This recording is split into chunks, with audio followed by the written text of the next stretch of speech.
Hello. Hello. Hello. Hello in there. Hello. Hello. Welcome to A Muggle's Perspective. This is a Harry Potter podcast, ostensibly. We're discussing chapters. It's not, as you may have heard, a Chicken Wings podcast. Though I couldn't blame you if for some reason you thought that. It's not a podcast about backyard sports. That's not true. It is also. It's a Harry Potter / backyard sports podcast. We need to do a whole episode that's just comping backyard sports characters to Harry Potter characters. Who's the Pete Wheeler of the Harry Potter world? Ron? It's got to be a redhead. Neville. No, Pete Wheeler's not clumsy. Who's actively clumsy? Mikey Thomas is Neville. Mikey Thomas is the one that's always picking his nose. Yeah, I don't know. Pete, but when he stands there and holds the bat out when he's going to bunt and just looks back at you, that seems like a Neville thing. Yeah, but he's so fast. Neville isn't fast. There's no way. That's true. Today we're discussing, at some point, chapters 28 through 30, the final 3 chapters of Harry Potter and the Half-Blood Prince. Half-Blood Prince. Woo! Thumbs up, thumbs down. Good book. Thumbs up. 2 thumbs up. Yep. I liked it. We liked it. Yeah. I knew I liked it, though. You just found out you liked it. Yeah, I am a little... still trying to, really let the ending sink in. I have a question about that actually coming up, so save it for the pod, per usual. But I will be interested to hear you expound upon that statement. I'll do some expounding.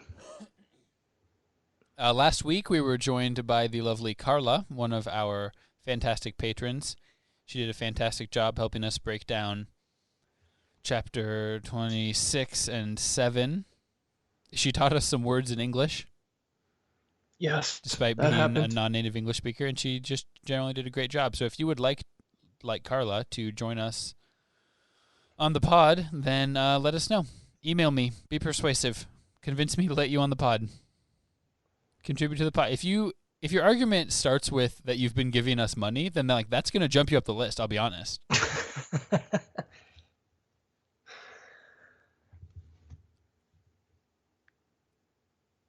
Braden, it's an audible medium. You can't nod. Nodding's not an option. Yeah, I think for this last book, if you've been kind of on the fence, I think I'd like to be on the pod, but I'm kind of shy, or those guys are dweebs and I don't really want to be associated with them on the internet, I would say just go for it. You can come on for if you'd be most comfortable coming on for one segment. If you're I just want to come on and give some beefs. I just want to come on and ask a couple questions. That's fine. Come on the pod. Yeah, you can. It doesn't even have to be directly related to the plot. We've tried really hard to get people to throw out wizarding band names, or at least I have, because I think that's funny. It is funny. Very little response to that. But if you but come on and talk about that. Come on and talk about Quidditch. We always be talking about Quidditch. We'll say that we're done, but we keep doing it. We'd love to expound upon some fantasy Quidditch. Yeah. Just some ideas for leagues and things like that. Ironic. Yeah. 978-768-8370. Great way to get a hold of us. Call, text, email us. The email account's been a little lately, so hit us up. mugglesperspective@gmail.com. I know, it's because I pressed it earlier on accident before we were recording. Did you hear it? When I moved the book? Yeah. I did hear it. You heard it. That's the only reason. So yeah, we'd love to have you on. I guess now's as good a time as any to announce, and also can hold us to it, that we are going to be ending the Patreon sometime around when this episode comes out. Not because our patrons haven't been doing an excellent job and we're not incredibly appreciative of them, but as we wrap things up and we're getting to the last book, it's time for us to give back a little more to the fans, and we want to have more people on, including patrons. We want to have lots of guests. do some more fun stuff, drop the paywall a little bit, and just let everyone enjoy the ride. One last victory lap, Yeah, for old time's sake, for Auld Lang Syne. So chapters 28 through 30, 28 stuff happens, and after that it's just a lot of like decompression, I think. Yeah. So Yeah. we'll Which kind is of get needed. into it. Yeah, fair. It's been earned, I think. Yeah. Chapter 28, we start in the immediate aftermath of the momentous but predictable, apparently, event. Can you catch us up to where we are here, Braden? What just happened? So we saw the dark mark above the castle as we were coming back from stealing the Horcrux, or what we thought was the Horcrux. See the dark mark, and we're like, oh crap, somebody died. Better get back. So Harry and Dumbledore zoom back to the castle and fall right into the trap. Draco is waiting there and kind of stuns Dumbledore, knocks the wand out of his hand. He's already really weak from drinking all the Voldey-Juice.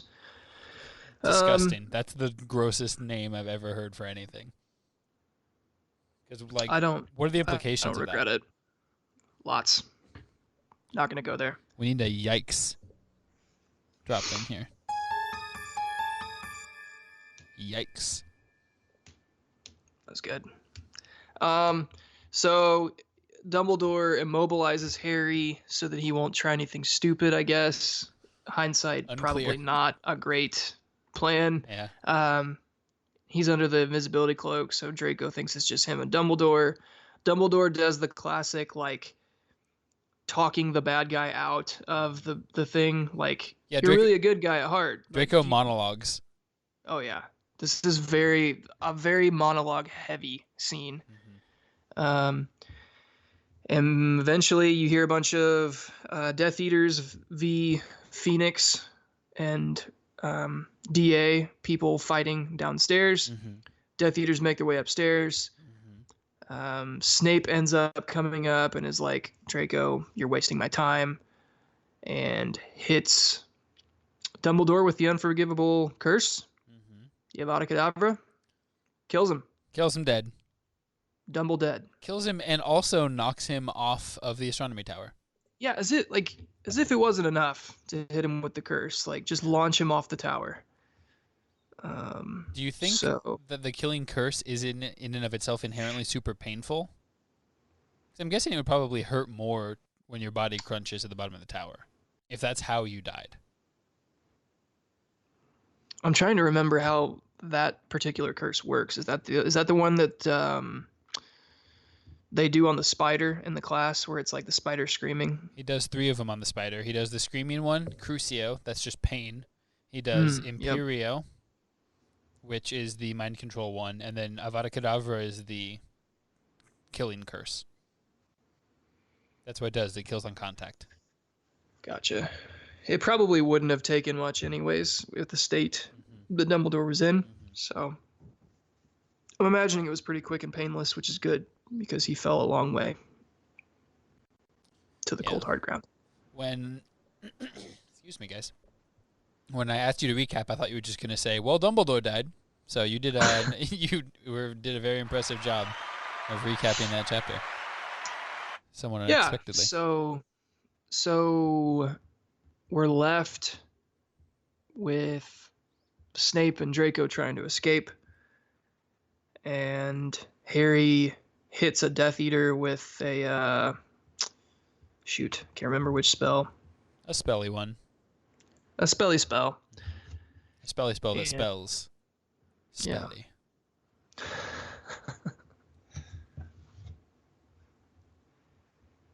So that brings us to now, I think, right? Yeah.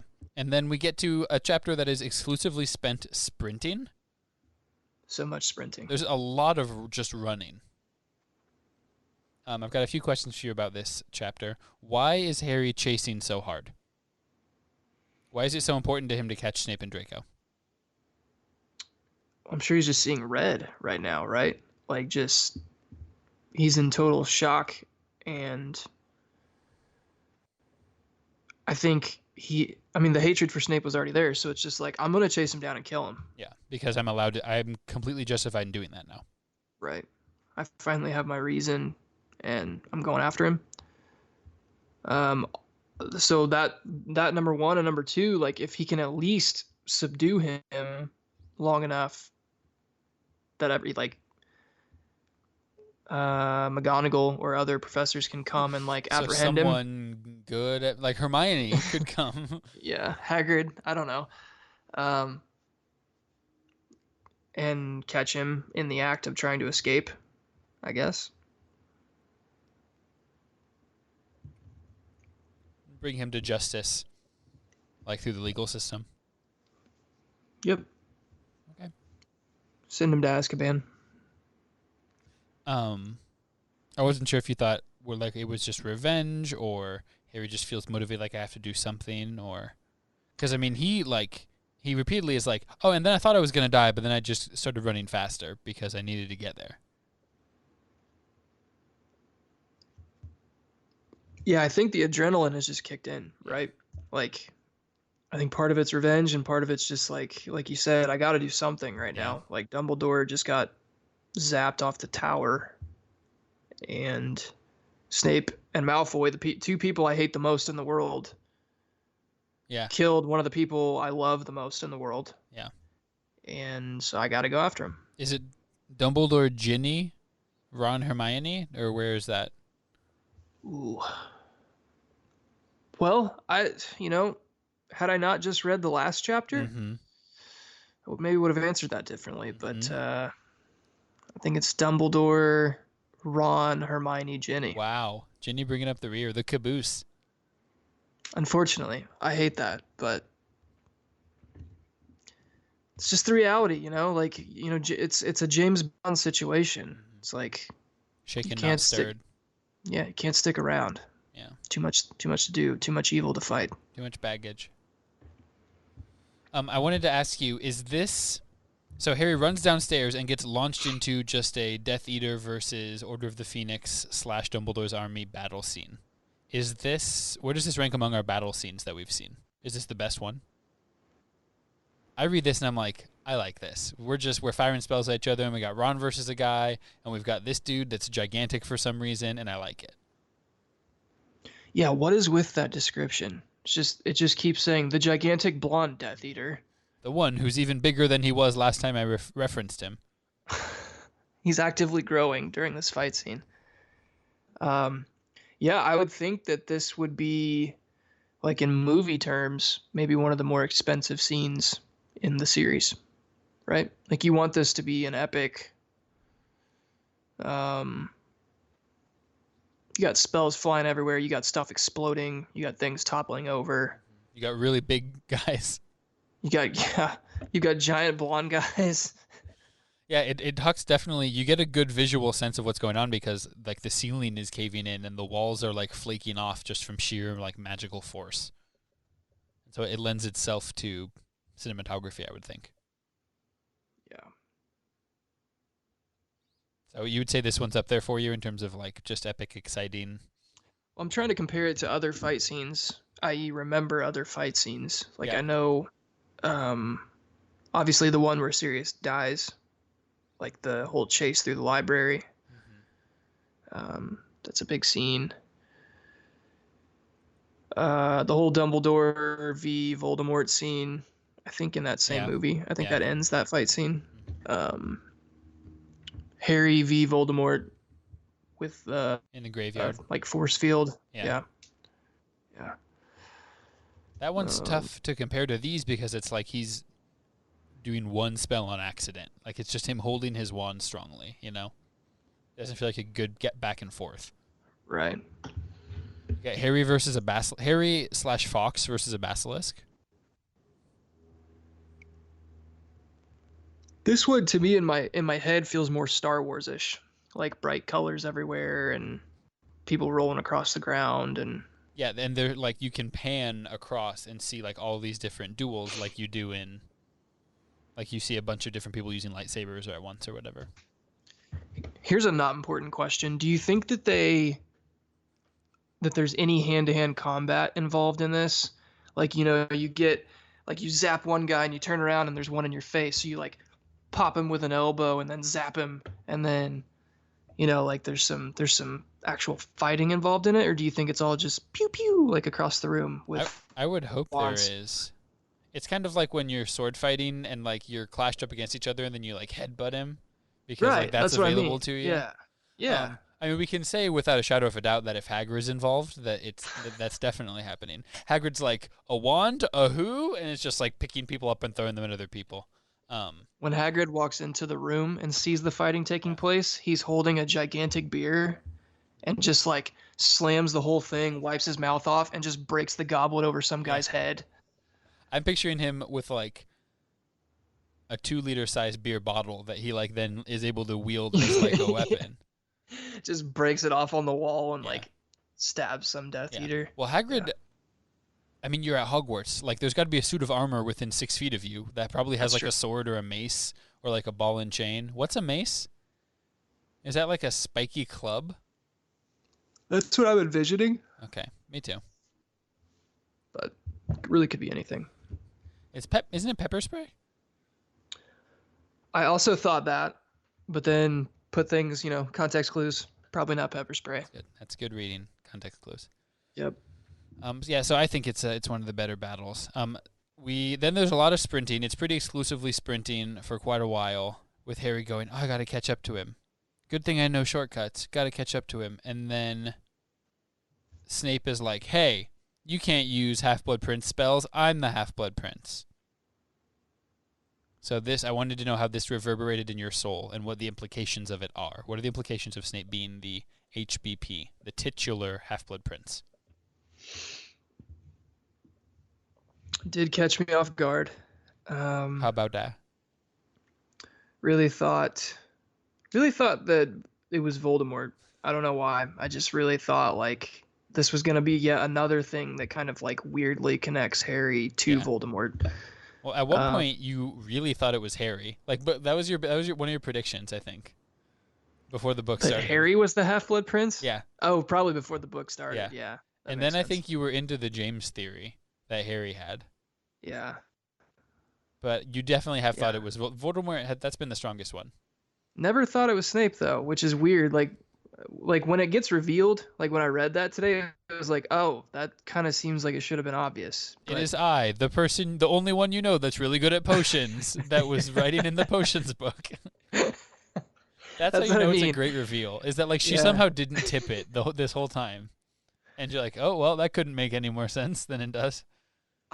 I never would have thought of Snape as being Half-Blood. So I mean, I didn't. Mm-hmm. I think that's what threw me off the trail, maybe. Mhm. But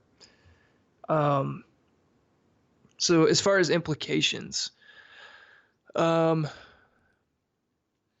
think it means Snape is far more powerful than we, or at least I had given him credit for. Yeah. Like he made a lot of these up, which is impressive. Yeah. Um, Ones that and then continue to get used throughout the years. right, yeah, like this book has lasted a long time. Question that came up though, like why would you hide this book? Why would you leave it in that classroom, in Good that question. cabinet? And I feel like maybe it was planted there on purpose. Conspiracy. My best guess that I could come up with would be, I think Hermione implies that it was originally his mom's potions book. So it was his mom's book that gets passed down to him, and she was a good potioneer, so maybe she took some notes and he kind of ran with that.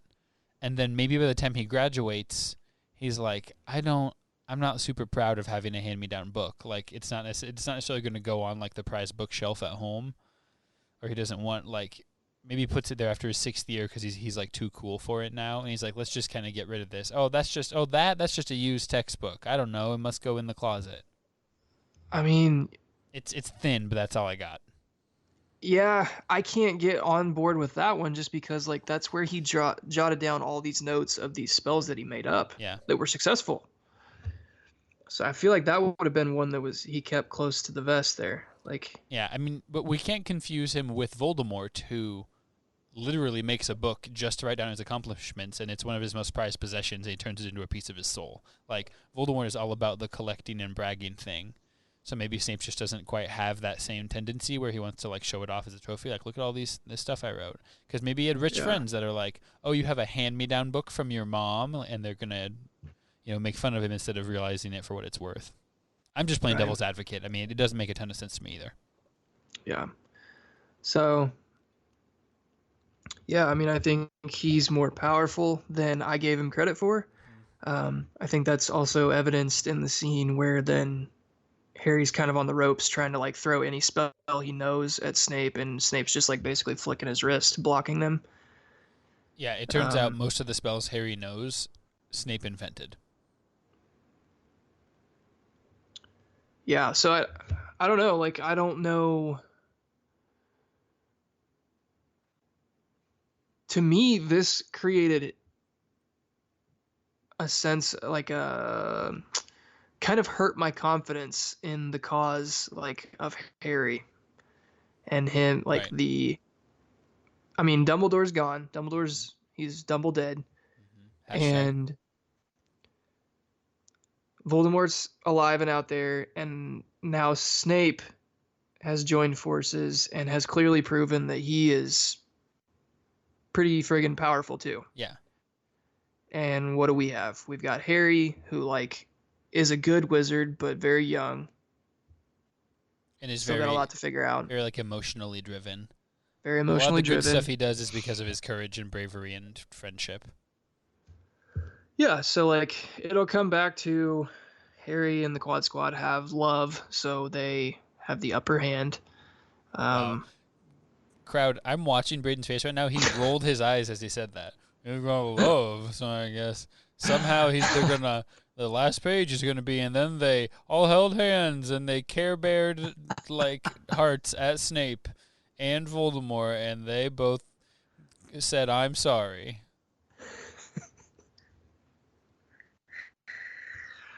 It's just tough at this point in time in the story to imagine how being able to love could combat the fact that Snape is an incredible potions maker and potioneer and curse and Occlumens. And Occlumens, and Voldemort is obviously probably the second most powerful wizard of all time, second to Dumbledore, who again Merlin is dead. Merlin, sure. I mean, like, Merlin's the Bill Russell of wizards. It's like, yeah, that was like he was playing in a different league. You could definitely see Merlin wearing like Chuck Taylors. Like that's just what he was playing on, you know? Yeah, absolutely. So things don't look great right now. It's tough. I invite you to turn to page 608. As we get to the bottom of 608, 609.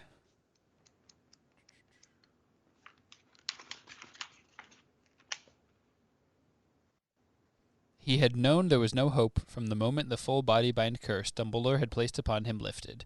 Known that it could have happened only because its caster was dead. But there was still no preparation for seeing him here. Spread-eagled, broken. The greatest wizard Harry had ever, or would ever, meet. So as you read that and then the next like 4 paragraphs, what did you feel? What emotions befell you? Befell me? Did you get sad? Were you sad for Dumbledore?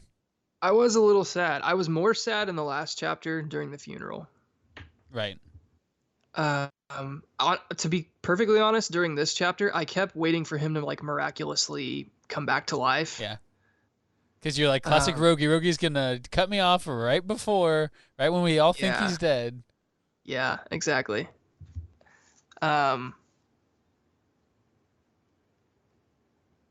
I thought maybe like Dumbledore would live through this, but be like just super weak and like unable to fight anymore. We'd have a weird wheel Chumbledore. Yeah. So like it would be the situation where he's in the infirmary for like most of the last book, and they're like trying to nurse him back to some sort of health where he could offer wisdom to Harry and Ron and Hermione, but like it's this constant subplot of like, is he ever gonna not be a potato anymore? Like, yeah. Huh.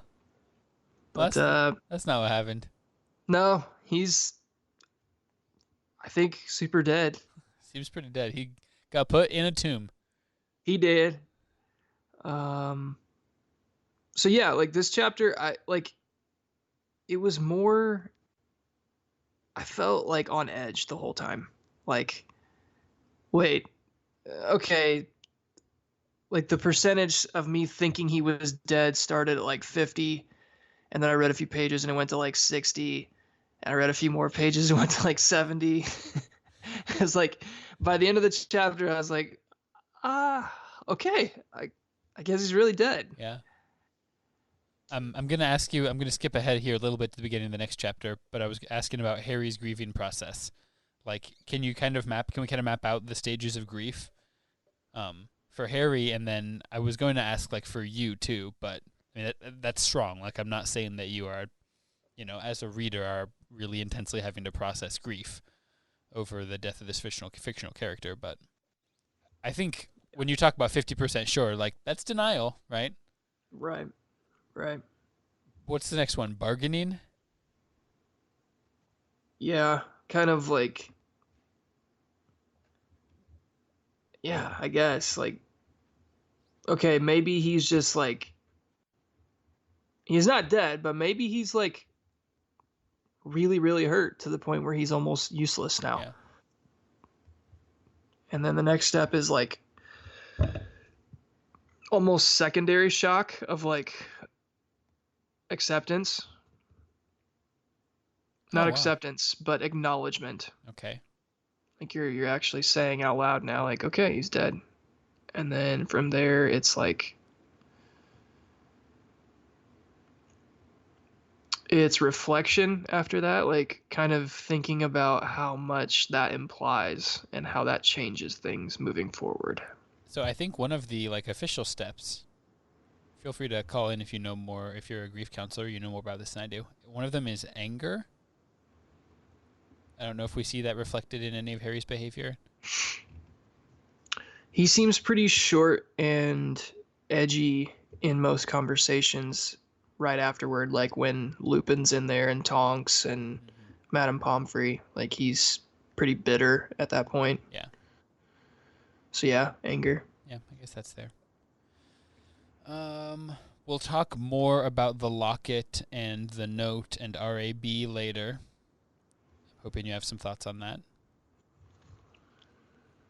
No thoughts? You don't care. You're where Harry is. He's like, whatever, it's a locket. I'll deal with it. I'm going to deal with this later. Yeah, kind of. I want to know who RAB is, but like I really tried hard to come up with some kind of logical guess and couldn't really get anywhere. But that's fair. Okay, I did have a do we care about Hagrid's hut getting burned down? Yes. Because it's Hagrid, Yeah. That was sad too. It was more sad that Dumbledore died, but it's also sad that Hagrid's house burned down. A lot of good memes in the hut. There are a lot of good memes. Remember when there was a freaking dragon in there? There's a baby dragon in there. Yeah. He found Scabbers at one point in the movie. Found Scabbers. Remember when him and Slughorn got slarshed? Yeah, that was like 20 pages ago. Yeah. That was good. They're always eating rock cakes. They saved Buckbeak. Yeah. That whole thing started That was right there. Outside the hut, you know. Buckbeak comes in clutch. When Buckbeak flies in and attacks Snape, you're like, yeah, Buckbeak. Maybe Buckbeak is an MVP candidate this book. Ooh, maybe. MVH. He would be more like the sixth man of the book. Yeah, because he's a wild card. Yeah. He's not a glue guy. He's absolutely not a glue guy. Not a glue guy. He is kind of an X factor, but he's even more of a wild card. He's a Dennis Rodman. Yeah.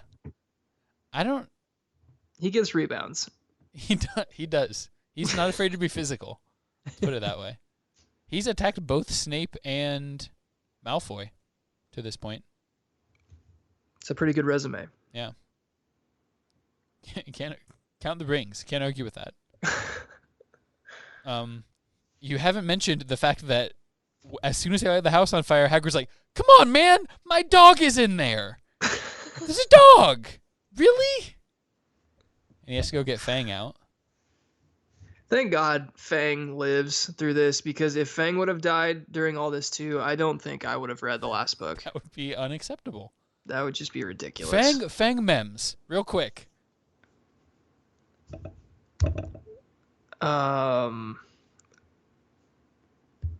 He's been there through them all. Everything we just listed, right? He's just been over in the corner, just slobbering and breathing hard. He goes into the forest when they find the hurt unicorn. Hagrid's like, "Okay, two of you will go with me, two of you will go with Fang." And Fang just like walks with Neville and Malfoy through the forest. He goes with Harry and Ron to investigate Aragog, and they have to put him in the car. And he's like, "What is this? A giant 4-wheeled bicycle with doors?" He does some good stuff. Fang is, I think he's the Harry Potter series sweetheart, you know? Everybody loves Fang. No one has a bad word to say about Fang outside of like Umbridge. Yeah, and she doesn't count. No, she doesn't. Love Umbridge showing back up. Not to skip ahead. How happy were you about that? Super excited. Glad she was invited to the funeral. Yeah. Glad she showed up. Makes a lot of sense. Yeah. And no one punched her in the throat. Yeah, I wish the centaurs, when they were paying their respects at the end, would have been like, you know, they're all kind of like just nodding, like, you know, really solemn, just like getting their bow and arrows ready to do their little respectful salute. And one of them goes, hey, wait a minute. Is that her? And then like 6 of the others are kind of like, oh, jeez, stop the funeral. Jeez. Come on. And they all just go charging over there and just like take her back into the forest. Do it. Gotta do it. She's the worst. Yep. And like the camera pans to McGonagall and she just kind of shrugs like, meh. Because Scrimgeour is like, "McGonagall, stop them." She's like, she deserves it. Eh. Do we care about the Gryffindor house points hourglass getting busted? No, not particularly. Okay, that's fine. We don't have to care. I'm kind of over house points. Like, it just doesn't really matter. That's child's play. Yeah. I mean, I lost interest in house points a long time ago when professors could just, like, take them or give them because they don't like you. Yeah. Like, to me, that just, it's kind of baseless. How did you feel about Dumbledore being like, "And then at the end, we need 1,000 points for anyone with the first initial H and the last name Potter for being great." So Gryffindor loses this year by 400 points. But wait! Yeah. If your last name is Potter, you get 401 points. Yep. 50 points per Weasley. Every Weasley, please stand up. I like that use of house points. Yeah. Didn't we have a caller like 3 years ago tell us that the real schools in Britain use house points? And that's where she gets it from? I don't remember that. I'm sorry. I think we did. That sounds like something. I mean, that would be interesting if you just made that up on the spot. I'll have to go back through the email archives. Chapter 29, The Phoenix Lament. This chapter is pretty much about grief. This is a very decompressing chapter. Yeah. I do like the first scene up there in the hospital wing where Harry gets to talk to Lupin and Tonks and like all the homies. Like it's the last Fellowship of the Ring. Like all the good guys are still up there. It's the crew, the squad. They go through a thing where everyone's like, "Guys, actually, this was all my fault." because I told them to get Snape. Well, then actually it was my fault because Snape attacked Flitwick, and that's my fault for some reason. So I wanted a quick ranking from you. Whose fault is it? Who should be getting the most to least blame among these good guys? Who do you blame? Who do you blame? No, you boo. I feel like, what did McGonagall say? Why did she think it was her fault? Because she was like, I told them to go wake up Snape because I was like, oh, Snape can help us. Well, okay, hot take. Let's be honest here.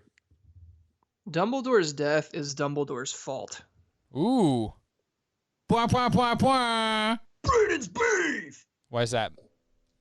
Because he trusted friggin' Snape. And that's more so than anything, that's what I'm beefing about right now is I really thought there was going to be some big reveal here at the end of like, well, actually, Snape like did this kind of vow to Dumbledore, and this is also punishable by death if you break this vow. So that's why he trusted him. And it was like, no, he just felt bad when he sold out James and Lily. Yeah. And so Dumbledore was like, he seems like he's repented. Seems contrite. Trust the guy.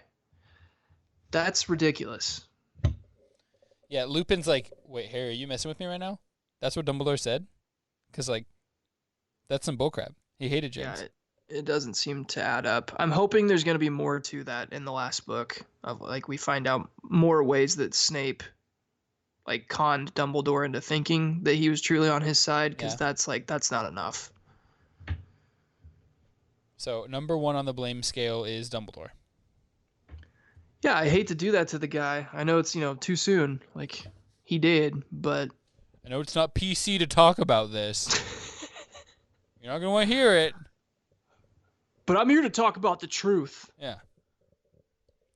What the media is not going to tell you is that it's actually Dumbledore's fault. Wake up, America. It's Dumbledore's fault. I would love, like, a shock jock radio host that just filled 4 hours of radio time with like hot takes about Harry Potter. Was the Skip Bayless? Was the year 4 Ravenclaw Quidditch team the best team to never win a championship? Think about a young star-studded roster. Unequivocally and unashamedly, this is Dumbledore's fault. Anyone else's fault? I mean, you can say whose fault it isn't. Like, there's people that blame themselves. I'll give you some examples. Harry's like, well, I told you guys to be out in the hallway. Or, let's see, where do they start talking about fault specifically? Okay, McGonagall says it's hers. And then Ron is like, I messed up, man. We let Malfoy get past us. He got out of the room of requirement, and he used his freaking Peruvian instant darkness powder, which is a thing. Did you know that's a callback from Fred and George's shop? I did not. Malfoy bought that stuff from Fred and George. So Fred and George got some blame here, for sure. Can't be selling instant darkness powder to friggin' Malfoy. No. Hey, can I hit the pause button real quick? Yeah, let's go see. I heard some movement. Go see what the coop's up to.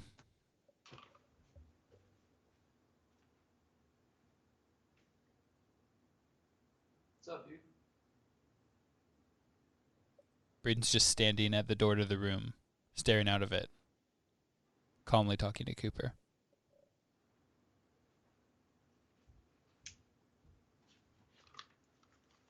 Was he making a good boy choice or a bad boy choice? He's making a good boy choice. He's just laying there full extension. Oh, that is a good boy choice. Yeah. Such a good boy. Just loving life. Hermione says, I was so stupid. Snape had attacked Flitwick, and I was like, oh, he just passed out from shock. He's really small. That makes sense. It happens. So he stupefied Flitwick.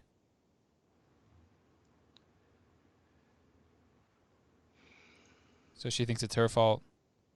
Yeah. How much is it both Ron and Hermione's fault for downplaying Harry insisting that Malfoy was up to something all year? Yep, that definitely came back to bite them. But you could put that one on Dumbledore too. Because Dumbledore's like, I knew. Yeah, he's like, I knew, but I didn't want to stop him because I was afraid that then Voldemort would just kill him. Yeah. Like, well, you or Malfoy, who do we want to keep around? It's a tough choice.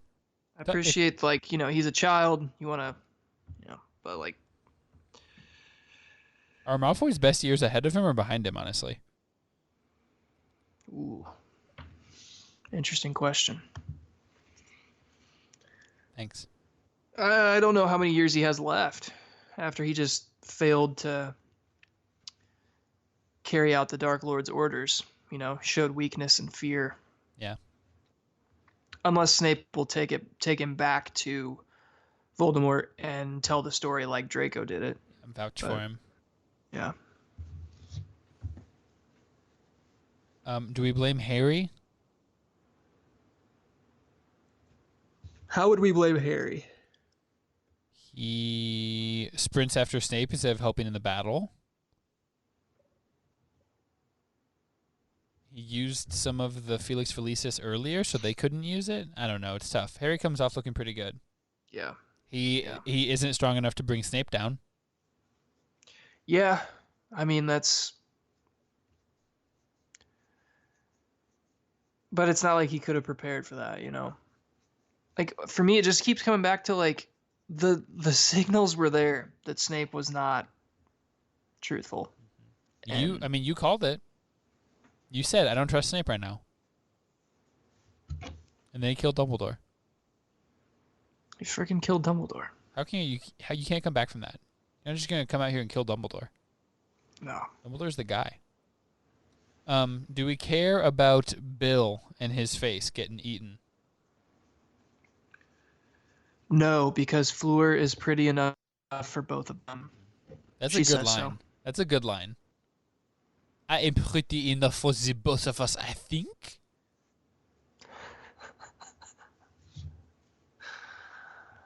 I was really expecting Molly to just go ahead and rip Fleur's face off, and instead it was like real spin zone and ended up with them like embracing each other in tears. I mean, it's a mature call by Molly, but it's out of character.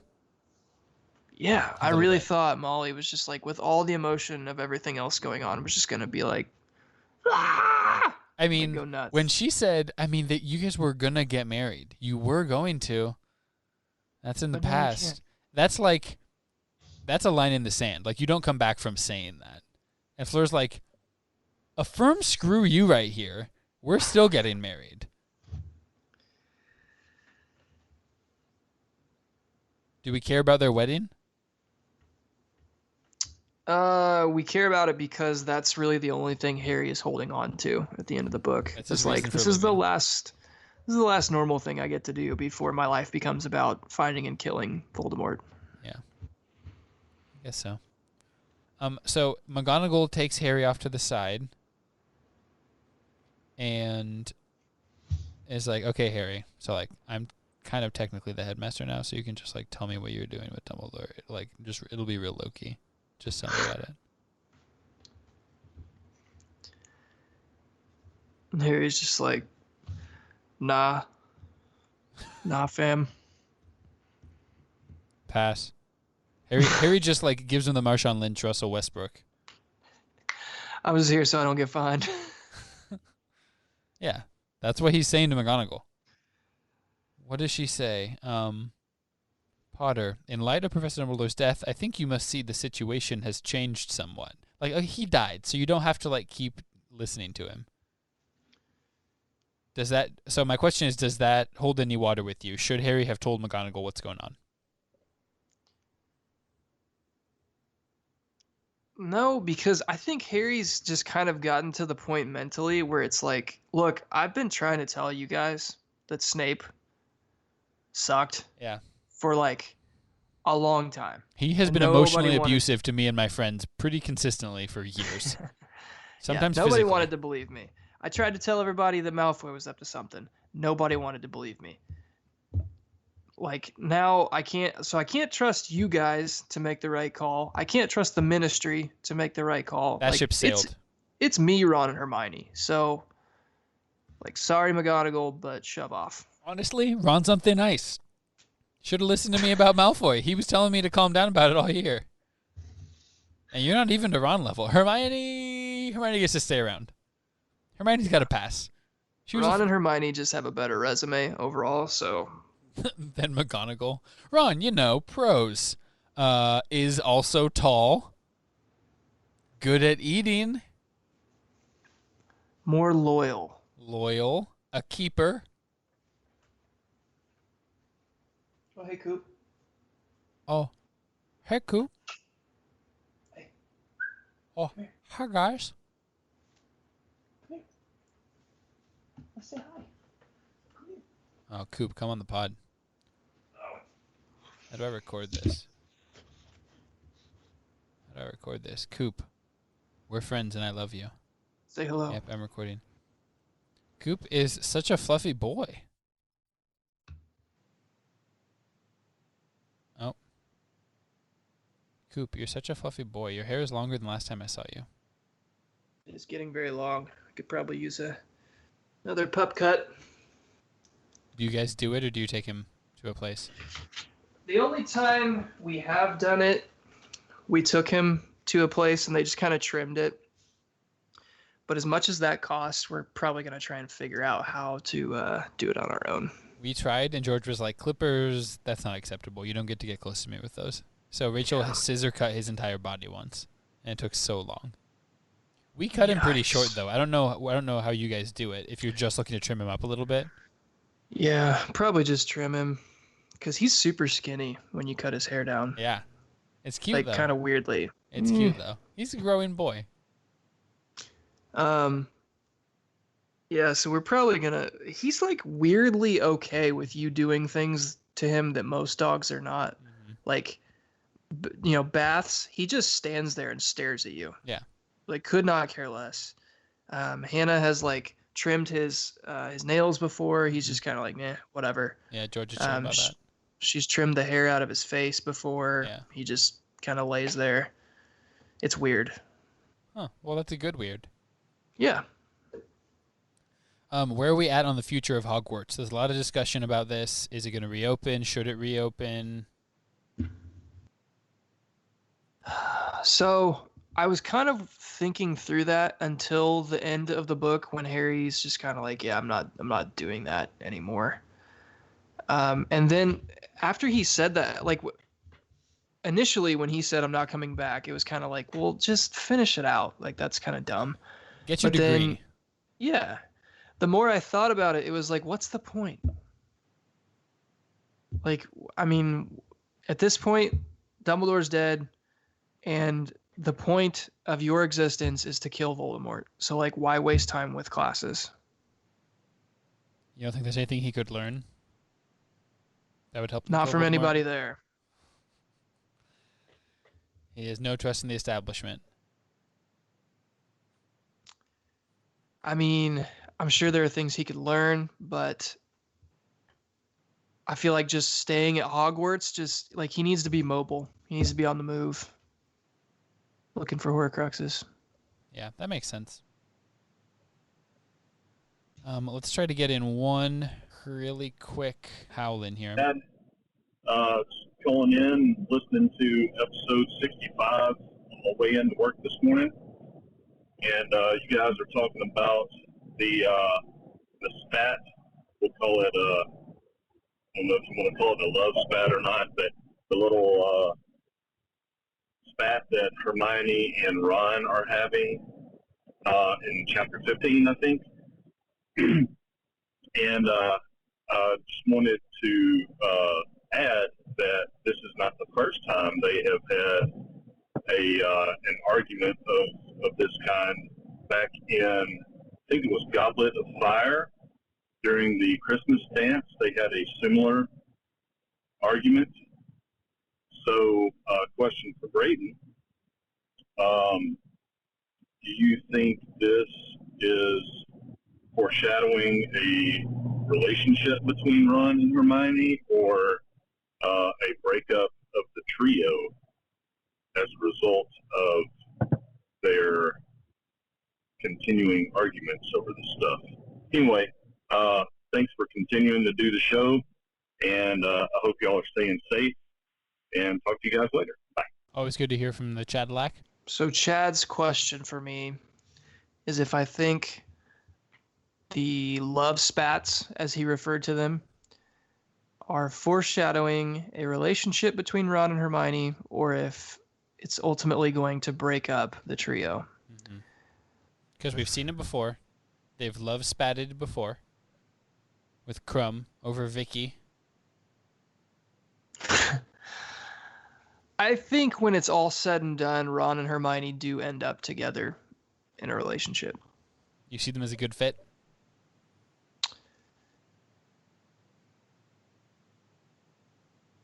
I see them growing that's up a gnar. lot. I don't know. On paper, it doesn't seem like they would be, but I think they balance each other well. Okay. Hermione's really smart. Ron's Tall. sort of.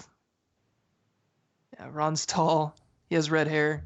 She doesn't. It's true. Gotta have some red hair in the He relationship. eats a ton. She probably doesn't. Yeah. So there you go. He's got a sense of humor. She doesn't really. Not as much. That's fair. So you see the trio is sticking together. It's not going to be torn asunder.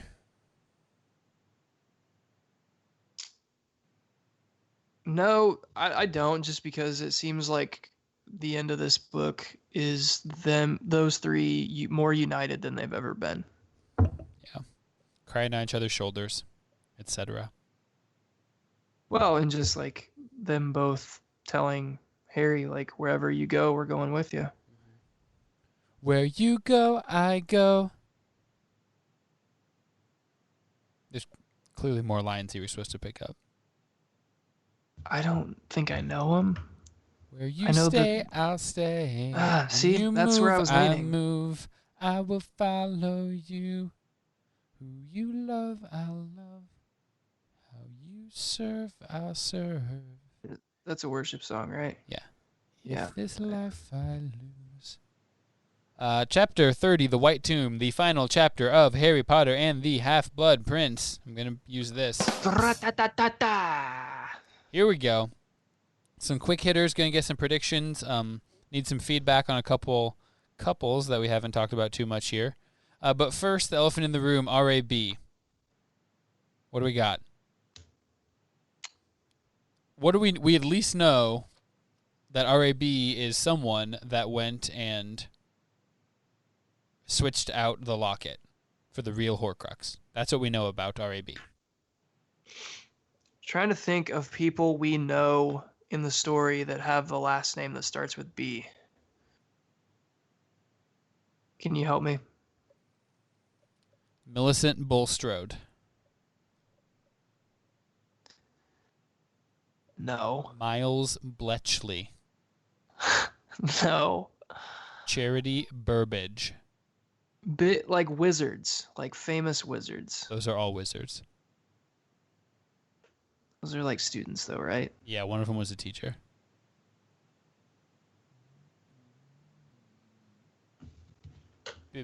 Bibbins or Boggins. Cadwallader. No. Okay. Boy Scouts. Braveheart. Blood. There's a blood something, isn't there? Blood spurts. Brufus.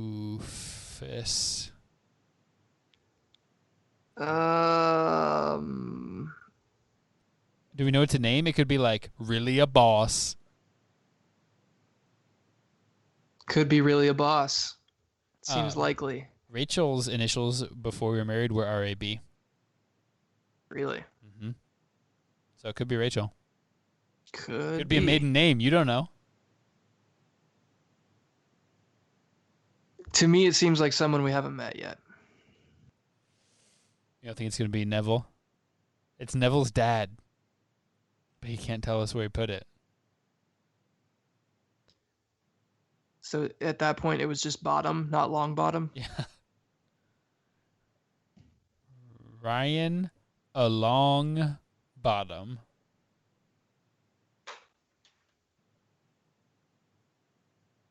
His first name is Frank. I can't lie to you.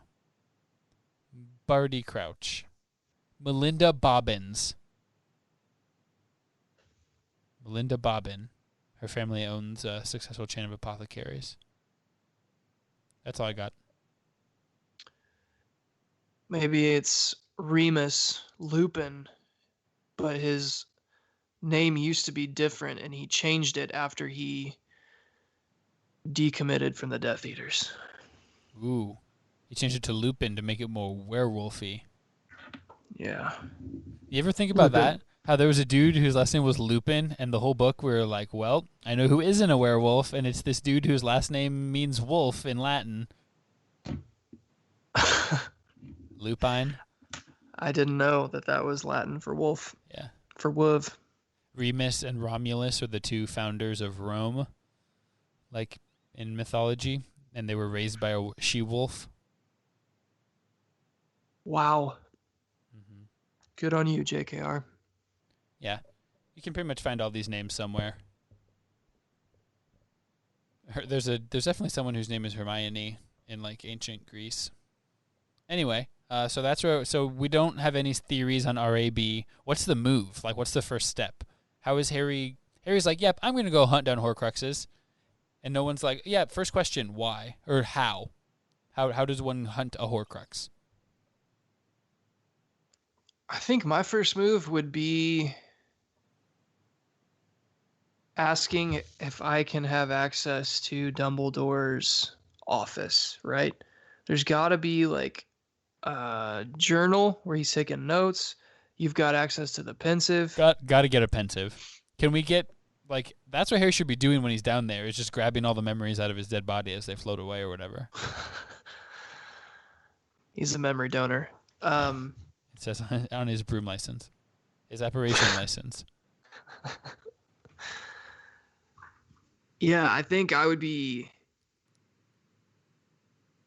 use evidence that Dumbledore's left behind, try to figure out where his head was at, and I would use Hermione heavily here.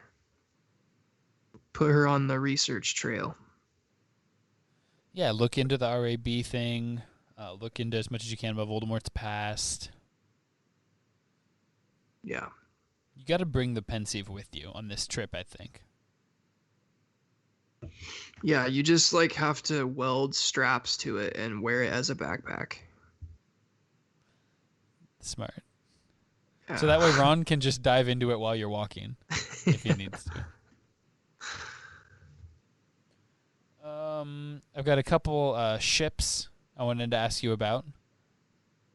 Are we going with Harjin, Hairjin, Hairney, Jury, Janeri. What's the future hold for Janeri? You know, I feel like they had a love so strong and so true that it'll come back to him. Oh, I thought you were gonna say it's too pure for this world. That'd have been the more poetic ending, but I'm just confident they'll end up together. You don't think it's a two ships passing the night situation? It definitely feels like that right now, but I am choosing to believe that it will work out in the end. Okay. Because as Dumbledore said, you know, they've got love. Yeah. They've got love. They've got love. Okay.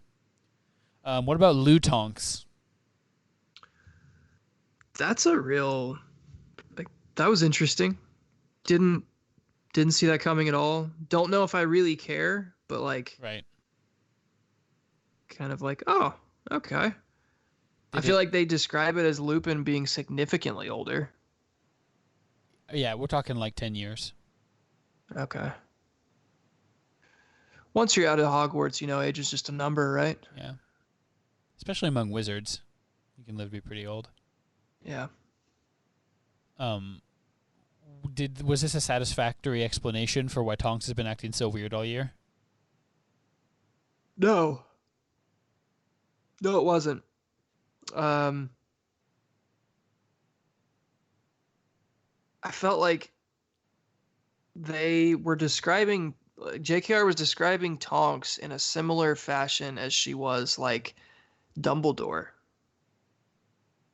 And I mean that as in like every time Dumbledore came back from somewhere, it was like he looked tired and he looked like he had been like bruised and like had a withered hand, and like I felt like she was writing Tonks as like Tonks is really tired and just looks like stressed and Her worn hair out. is brown for some reason.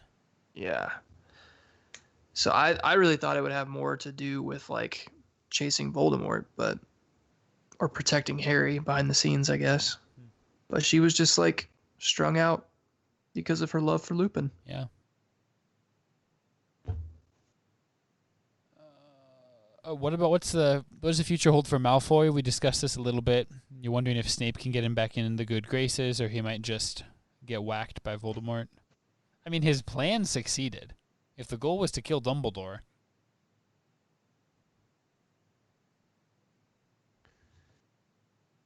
Yeah, I wonder how much like PTSD sets in for Malfoy after that, because I feel like he had to have had some amount of respect for Dumbledore. Mm-hmm. So there's remorse there. Yeah, because like in that scene where Dumbledore's like kind of like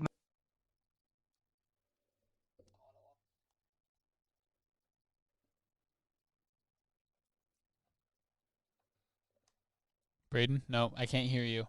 I can't hear you.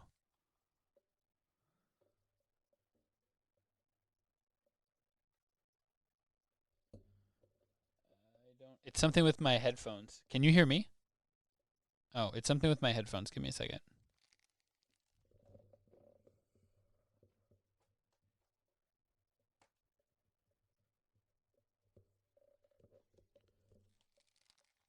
Harry Potter podcast.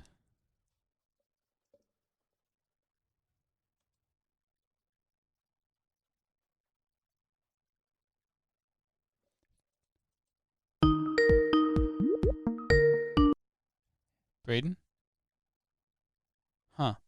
My headphones are working and I can hear myself. I can hear myself, but I cannot hear you. You're this dude. Yeah, the board isn't getting any of your audio. Man, we were on a roll.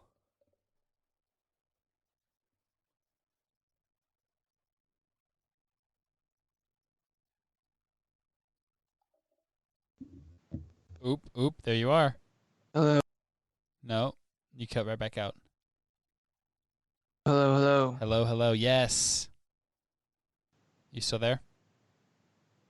Hello. All right, good deal. Oh, yeah, I can hear you. That's like the first time that's happened in a long time. Yeah, that was weird. Doesn't happen very much. So we think Malfoy might have PTSD. He had some respect for Dumbledore. He seemed like he wasn't going to do it. He wasn't going to kill him. Well, and it's like until you're involved in some like murder like that, I mean, I feel like you think you're tougher than you really are. Yeah.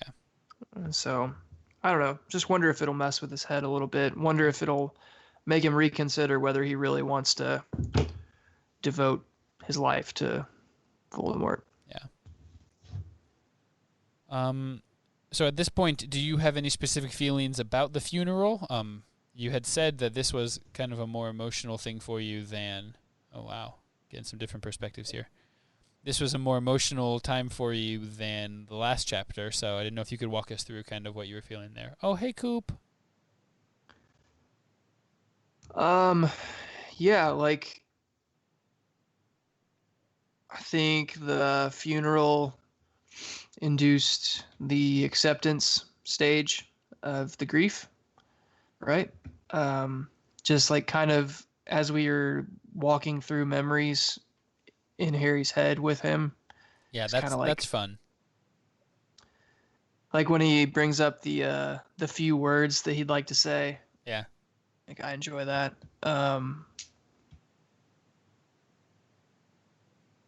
I don't know. It just like it. Dumbledore's death takes away a sense of security for Harry, Ron, and Hermione, but also like you as the reader, Mm-hmm. right? Like I was never that worried at the end whenever there was a duel or Voldemort was around because it was like Dumbledore's gonna know what to do. Mm-hmm. It's like that father figure's gone for Harry. Like he lost his real father before he knew him, and then like his almost grandfather figure is now gone too. Not to mention Sirius in between there. Right, right. So there's just been like no consistent like male There's Hagrid. figure. Well, yeah. It's like your drunk uncle. Drunkle. Drunkle. Drunkle Hagrid. Yeah, Drunkle Hagrid. Episode title. Yeah, I always thought of it. I remember between the 6th and 7th books when I did a lot of theorizing and predicting and discussing what was going on in the books with my friends, and I kind of described it as like there was a wrapper, there was a saran wrap of safety around Harry's world and around the wizarding world that it was clear you didn't know it was there, but now it's gone and you're like, oh, it's gone. Yeah. Yeah, that's a good way to look at it. I think in a twisted way, it makes this last book, to me, like I'm anticipating it more than I have others. Higher stakes. Yeah, I'm like more excited or interested to see how Harry has to like basically man up and figure this out on his own. Yeah. It sucks that Dumbledore's not there anymore. But yeah, like I feel like for the final showdown here, JKR kind of rips out that security blanket of that is Dumbledore. It's like, well, Harry's the one who's got to kill him, so he can't rely on Dumbledore for this. That's all he's got left. And I think we got comfortable as the reader, or at least I did, feeling like, you know, Dumbledore's getting older and may have lost a step, but like he's always going to be around, that source of wisdom. And comfortable. Yeah, I'm not gonna try that, but yeah. Comfortador. I like the first one better.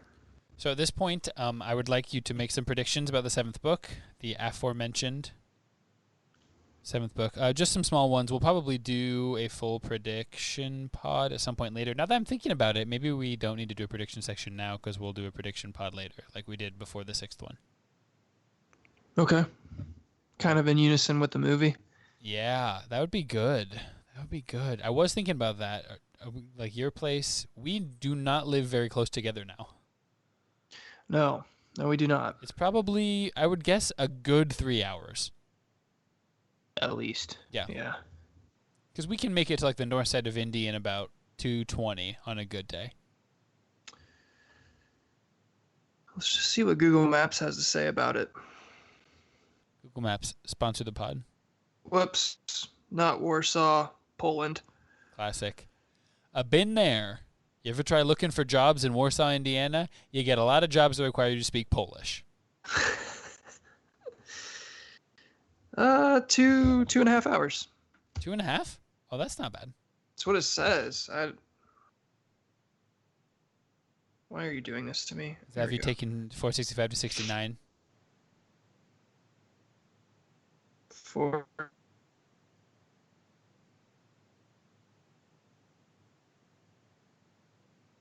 Basically 31 all the way there.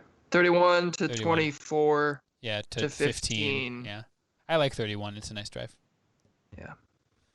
Well, we'll have to figure that out. Maybe you guys come up here. We'll swim somewhere somehow.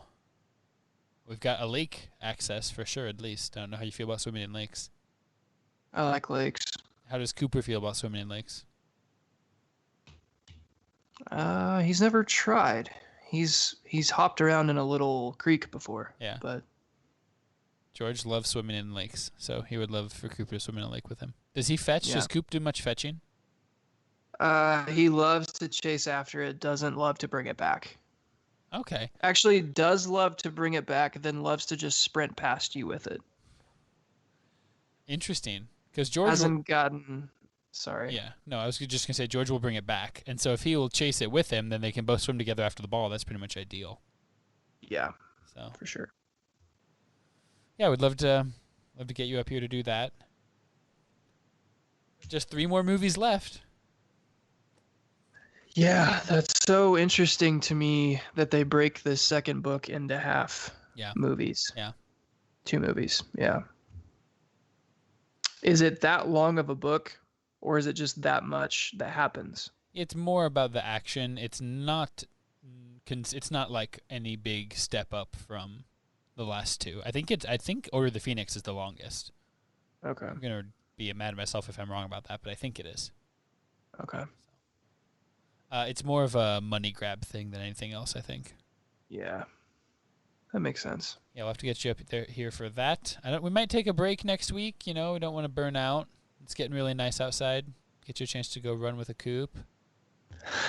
We'll have to get back in and start recording. I want to get a bunch of people lined up. So like I said, shout us an email, shoot us a text, call my personal. If you have my personal cell phone number and you want to come on the pod, give me a call. Let's get this worked out. I'm gonna text Mitchell right now. Text to Mitch. Text to Bo. We want Chad to come on. I'm trying to get John McDillon to come on. He is reticent. I really want to get Jeremy on, like maybe the last episode. I would love that as well. Yeah. I would love to record live from the car wash. Jeremy would be so upset because of all this noise. So, thanks for hanging out with me today, Braden. I'm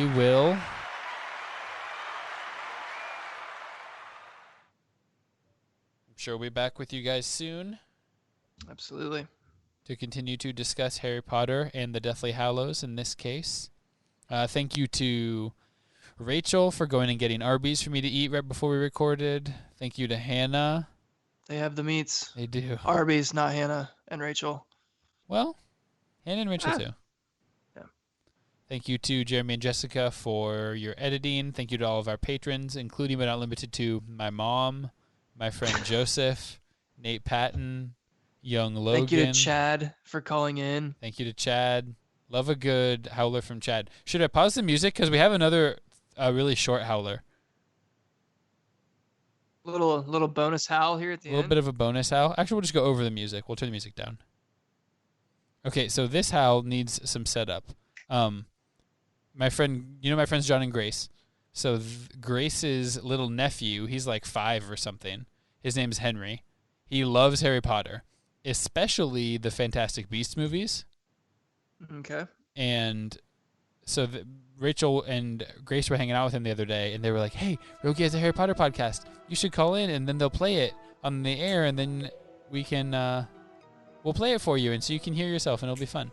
So he called in, and that's the context for this. My name is Henry.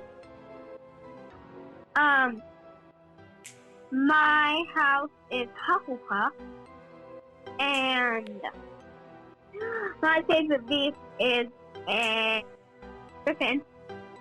And